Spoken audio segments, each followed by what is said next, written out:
Welcome friends, প্রত্যেককে স্বাগত আমাদের ইউটিউব চ্যানেলে।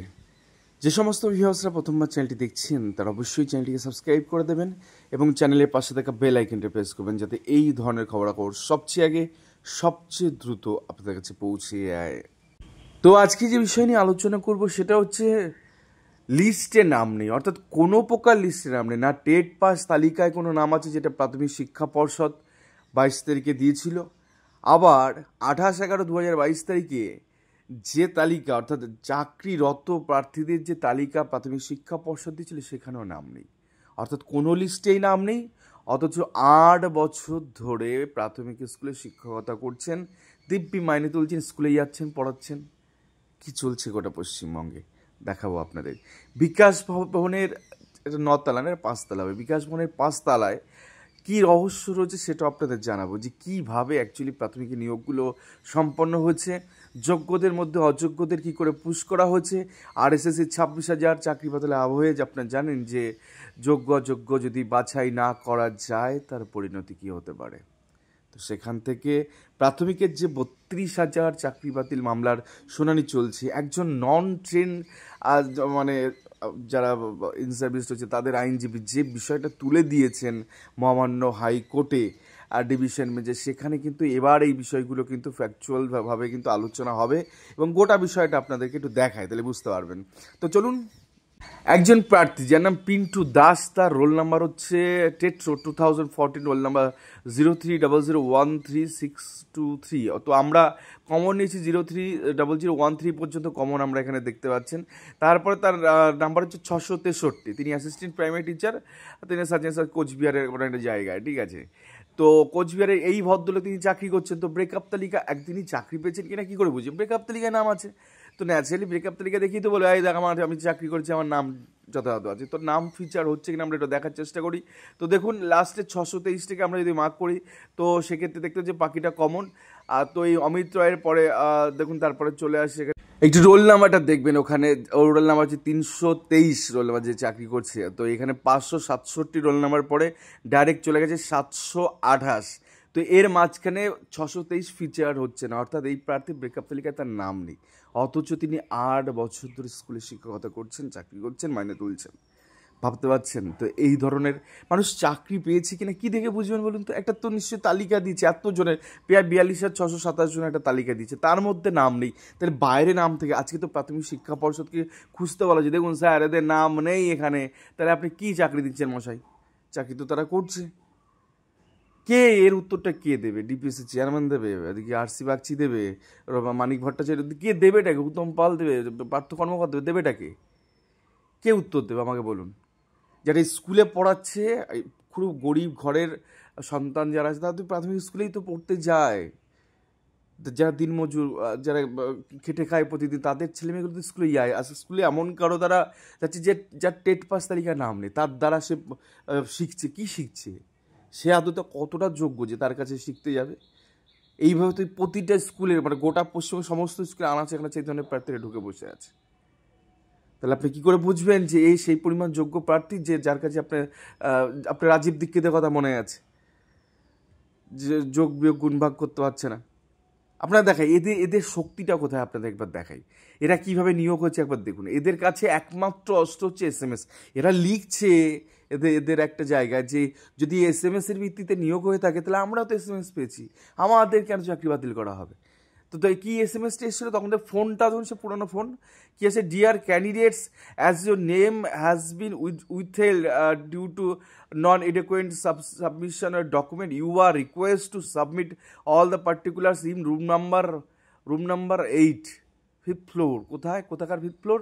বিকাশ ভবন, সল্টলেক, ক্যালকাটা, এত এত এত SMS, এত এত এত এখানে ঢুকেছে। Working day, only any working day. তো 16/5/2017 তারিখে এই টাইমে 11/5/2017 থেকে 16/5/2017 তারিখে, সেই ফেব্রুয়ারি মাস মার্চ এপ্রিল মে, তো মে মাসে সেই ঘটনা। এখানে পরপর এরকমভাবে ওয়ার্কিং ডে রেখে তাদেরকে ডাকা হলো বিকাশ ভবনের 5তলায়, রুম নাম্বার 8-এ।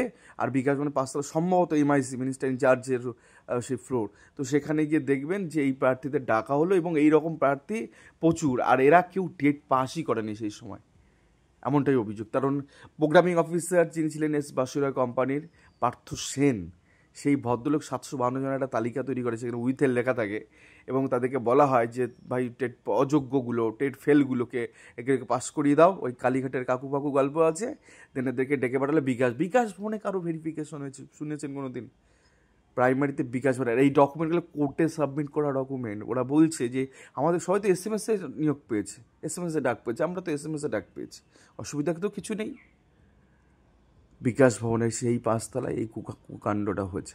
বারবার ওয়ার্ড হাউসে কি বিভিন্ন ডকুমেন্টগুলো পেয়েছে না, এদেরও পেয়েছে, এবং এদেরকে ইডি সিবিআই ভেরিফাই করে বাদ দেওয়া হচ্ছে, যেটা গতদিন in service non ten in সার্ভিসদের আইনজীবী তুলে ধরেছেন গোটা বিষয়টা। 94 সাইজটা হচ্ছে 94, 94 জনের গল্প বলছি, ভাবুন 94 জনের গল্প এইভাবে SMS-এর ভিত্তিতে তাদের ডাকা হলো কোথায় না বিকাশ ভবন। গল্প এখানে শেষ নয় বস।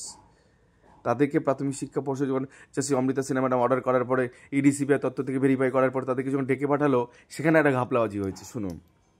তো তারা ওখান থেকে ভেরিফিকেশন করে নেপটানোর পরে তারা বাড়িতে চলে এসে তারা চিঠি লিখছে কবে না 6-10-2023 তারিখে, মানে তাদের অ্যাডভোকেটের সাথে আলোচনা করে এই সমস্ত চিঠি চাপাটিগুলো একই রকম ফরম্যাটে সবাইকে দিয়ে করানো হয়েছে। তো কি মানে পুরো মানে টোটালটাই ঘাপলা মানে চরম ঘাপলা। শুনুন কি আছে এখানে। টু দ্য প্রেসিডেন্ট, অর্থাৎ এখানে Gautam Pal, West Bengal board of primary education. আর সেই ভবনটা তো দেখতে পাচ্ছেন যে ঘুঘুর ভাষা, সব দিকে ঘুঘুর ভাষা, বিকাশ ভবনে ঘুঘুর ভাষা, প্রাথমিক শিক্ষা পর্ষদ ঘুঘুর ভাষা, আর আমলা হামলা তো বেতে। তো স্যার আমি অমুক অমুক অমুক, আমি একজন বিরাট বড় টিচার, প্রাইমারিতে পড়াই, আমি চাকরি করছি 2017-18 সাল থেকে।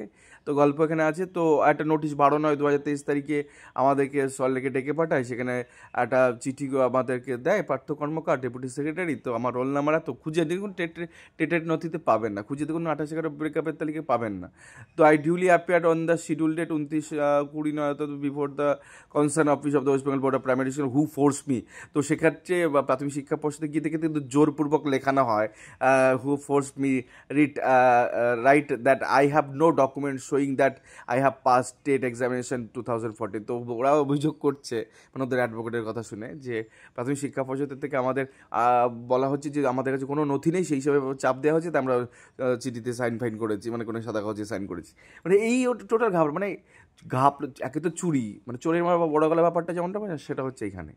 তো প্রাথমিক শিক্ষা পর্ষদে এত বড় শক্তি যে তারা বলবে এদেরকে যে ভাই তুই লেখ, তোর কাছে কোনো তথ্য নেই। হয় নাই কোনো দিন এগুলো জয়া কিছু, বা কোর্টে কেস করার জন্য এগুলো করে রেখেছে। তো I categorically said the following before the concern officers which may not be recorded. তো এখানে আরও কী কী রেকর্ড হয়নি সেটা আমি বলছি, এবার আমারটা একটু শুনুন বোর্ডকে। মানে ওখানে সব বলে আসার পরে, ব্লান্ডার করে দেওয়া আসার পরে যে আমাদের কাছে নেই ফেই, এখন এখানে এসে আবার এই চিঠি চাপাটিগুলো অ্যাডভোকেটের কথা শুনে তারা করছে। মানে স্ক্যামের পর স্ক্যাম। কি লিখছে? I was আনট্রেন candidate while I set for the TET examination. যখন টেটে তারা বসেছিল তখন তারা আনট্রেন্ড ছিল, মানে হাফ মিথ্যা কথা। ওই যে ভদ্রলোক যেদিনকে কোর্টে এসে বলছিলেন যে তারা ট্রেন হিসেবে চাকরি পেয়েছে, ট্রেন হিসেবে চাকরি পেয়েছে, বাট টেট যখন হয়েছে তখন তারা আনট্রেন্ড ছিল। তো তারপরে আরও কী কী আছে পরবর্তী ক্ষেত্রে তারা ট্রেনিং করে, এটাও ঠিক কথা। তো accordingly I might be come under the zone of consideration for appointment as a train primary teacher. তো সেক্ষেত্রে ওই ভদ্রলোকের কথা ঠিক হয়ে গেল। প্রথমে আনট্রেন ছিল, মানে এত শর্ট টাইমের মধ্যে ডিগ্রিটা তারা পেলো কোথায়?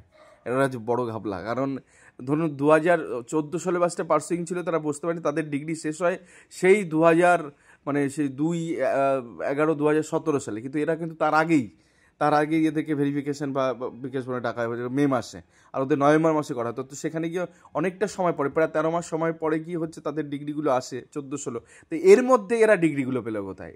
এরা তো 14 সালে আছে সম্ভবত নয়, তাহলে এর মধ্যে এরা ডিগ্রিগুলো পেলো কোথায়? নাম্বার 1 প্রশ্ন। ট্রেনটা হলো কী করে?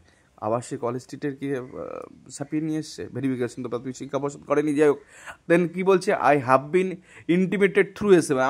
আমাকে SMS করে জানানো হয়েছে, sir to submit, I have submit my testimonials for verification before the concerned official of the board of Vikas at Vikas Bhavan। বোর্ডের থেকে বিকাশ ভবনে ডাকা হচ্ছে বস। এপিসি ভবনে জায়গা হচ্ছে না, অত বড় বিল্ডিং বানিয়েছে, ওখানে জায়গা হচ্ছেন বিকাশ ভবনে ডেকে পাঠিয়েছে। Then I submitted those document, অর্থাৎ testimony before the concern officer. কিচ্ছু না, ওখানে গিয়ে আবার ডকুমেন্ট জমা করেছে, ওখানে তুমি মুখ দেখাতে গেছিলে, সিটিং করতে গেছিলে, বস কত টাকা কত পয়সা তুমি দিচ্ছ। Subsequently, I came to know from the office of the district primary school council, অর্থাৎ এখানে বোর্ডের কোনো ফাংশানই নেই, বোর্ডে কিচ্ছু হলো, যে অথরিটি পরীক্ষা নিল, যে অথরিটি সমস্ত কিছু করলো, ওএমআরএ পরীক্ষা হেনা তেনা যাবতীয় যা কিছু ইন্টারভিউ সব প্রসেস যারা করলো, আর যাদের কোনো যারাই পুরো পরীক্ষাটা পরিচালনা করো অর্থাৎ রিক্রুটমেন্ট প্রসেস, তাদের কোনো দায়িত্ব নেই। তাকে পাশ কাটিয়ে গিয়ে বিকাশ ভবনে হচ্ছে ভেরিফিকেশান, তাকে পাশ কাটিয়ে গিয়ে ডিস্ট্রিক্ট প্রাইমারি স্কুল কাউন্সিল থেকে জানছে যে I was selected as a primary, মানে ডিস্ট্রিক্ট প্রাইমারি স্কুল কাউন্সিল বলে দিচ্ছে তুমি ভাই, মানে সে তাই জেনেছে ওখান থেকে অফিস থেকে বা কোনোভাবে জেনেছে যে তুমি, কিন্তু তার আগেই কিন্তু তালিকা ফালিকা যা চেটাচেটির সব তো তার আগে চেটাচেটি হয়ে গেছে, দেয়াল ফেলে টানানো হয়েছে। মে মাসের গল্প, মে জুন মাসের গল্প, তো সেখানে আবার আলাদা করে কি তালিকা টানিয়েছে, এটা হচ্ছে বড় প্রশ্ন। তো তিনি জানলেন কি করে, তাকে তো জানানো হয়েছে কি করে, আবার কি SMS গেছে তার কাছে, তো বড় প্রশ্ন এখানে। আর তো এই ক্ষেত্রে তিনি প্রাথমিক শিক্ষা পর্ষদ থেকে কিছু জানতেই পারেন, কারণ এরা পরীক্ষা নিয়েছে, এরা কিছু তো আপনাকে জানিয়েছি ডিপিএসসি আর ভেরিফিকেশন যে বিকাশ ভবন, আর এপিসি ভবনে কোনো কাজই নেই এখানে, চলো বস। তো তারপরে তারা কি করলো, তারা জানতে পারলো এই সমস্ত প্রার্থীরা যে চলো আমাদের তো ডিপিএসসি বলে দিয়েছে তোমাদের কাছে তোমরা চাকরি পেয়ে গেছো, তোমাদের SMS-এর ভিত্তিতে তোমরা চাকরিটা পেয়ে গেলে, তো চলো ভাই স্কুল জয়েন করো। চলো 8 বছর স্কুলে জয়েন করলো, টেট তালিকায় নাম না থাকা প্রার্থী, ব্রেকআপ তালিকায় নাম না থাকা প্রার্থী, পরবর্তী ক্ষেত্রে কোর্ট যখন অর্ডার করছে, ইডি সিবিআই একই রকম তথ্য ম্যাচ করা তথ্য থেকে যখন বলছে যে এরা অযোগ্য, এগুলো চাকরি পাওয়ার যোগ্য না, এরা টেট ফেল, ভাই পয়সা আছে, এতদিন ধরে পয়সা কামিয়েছি স্কুলের থেকে, ওগুলোকে তো ইউজ করতে হবে, চলো ডিভিশন বেঞ্চ, চলো ডিভিশন বেঞ্চে গিয়ে একটা সাবমিশন দিলে, এই ধরনের কোনো রিগার্ডিং টেটের কোনো তথ্য নেই, শুধু SMS-টুকু ভর করে নিয়ে তারা মামলাটা দায়ের করলো। সময় দেওয়ানজি ছিল তো সম্ভবত তাদের আইনজীবী, তো সুপ্রিম কোর্ট গিয়ে টাপাটাপ রেখে দিল। দেন এই যে দেখুন লাস্টে একটা কথা লিখা আছে, ultimately I joint the post of primary assistant teacher অমুক অমুক স্কুল, আবার letter issued by the chairman district primary school council, তো সেখান থেকে চিঠিও পেয়ে গেল, অ্যাপয়েন্টমেন্ট লেটারও পেয়ে গেল, I did not make to any further selection process recruitment post regard সই করে দিয়েছে। মানে কী ঘাপলা বসে, একজন চাকরি করছে কি না করছে। আর প্রাথমিক শিক্ষা পর্ষদকে বলি আরে, তোমাদের রিক্রুটমেন্ট ভাই, তোমাদের নোটিফিকেশান, তোমাদের সব কিছু, তোমরা ট্রেনিং সার্টিফিকেটের অথরিটি, তোমরা করাচ্ছ ট্রেনিং গোটা ওয়েস্ট বেঙ্গল জুড়ে, তোমরা নিচ্ছ টেট, তোমরা করাচ্ছ প্রসেস, আর তোমাদের কানের উপর দিয়ে বসে, মানে মাথার উপর দিয়ে বসে এরা চাকরিও লুটে নিয়ে চলে যাবে, আর তোমাদের কোনো টেট পাস তালিকা তাতে কোনো নাম থাকবে না, কোনো ব্রেকআপ তালিকা কোনো নাম থাকবে না। 8 বছর ধরে খেটে খাওয়া দিনমজুর যারা দরিদ্র, যাদের স্কুলের, যাদের পরিবারের বাচ্চাগুলোকে স্কুলে পড়াচ্ছে, আর এই অযোগ্যদের দ্বারা তারা একদম কি শিখছে ভগবান জানে, কি শিখছে, প্রশ্ন তো করবে। তো লড়াইটা তো মানুষের এখান থেকে, মানুষ এই দুর্নীতিবিদ কথা বলছে কেন, এই ধরনের কারাপশানগুলোকে যদি আজকে সমাজ থেকে তাড়ানো না যায়, তাহলে দেখুন বড়লোক ঘরের ছেলেমেয়েগুলো ম্যাক্সিমাম ইংলিশ মিডিয়াম স্কুলে পড়াটা তাদের সব আলাদা হবে, কিন্তু গরিব ঘরের এই লড়াইটা লড়বে কি, এই লড়াইটা লড়বে কে, এই অযোগ্যগুলোকে যে স্কুলে ঢুকে বসে আছে এগুলোকে লড়বে কে বলুন। আজকে যদি ধরুন একটা ছোট্ট প্রশ্ন করি, আজকে যদি মামলাটা না হতো, তাহলে এই ধরনের জিনিস তো উঠে আসতো না। আসতো কি, প্রাথমিক শিক্ষা পর্ষদ কোনোদিন বলতো যে না এই গল্প আমাদের এই তালিকার বাইরে অনেকে চাকরি করছে, এই একটা দুটো তালিকা না, হাইকোর্টে মামলা হচ্ছে এরকম মামলা যে আমরা চাকরি করছি এই একই মেমো নাম্বারে, একই 42 আনা শুরু হচ্ছে, আমাদের তালিকা নেই, 75 জন আমার মামলা করেছে হাইকোর্টে, বলছে আমাদেরকে তালিকাভুক্ত করা হোক। তো এই সংখ্যাটা তো এখানে না, এই টেট ফেলগুলো যেমন তালিকার বাইরে থেকে চাকরি করছে, স্যালারি তুলছে, আজকে এমনও কিছু প্রার্থী লিগালি হতে চাকরি হতে, তারা এই প্যানেলের বাইরে থেকে গেছে।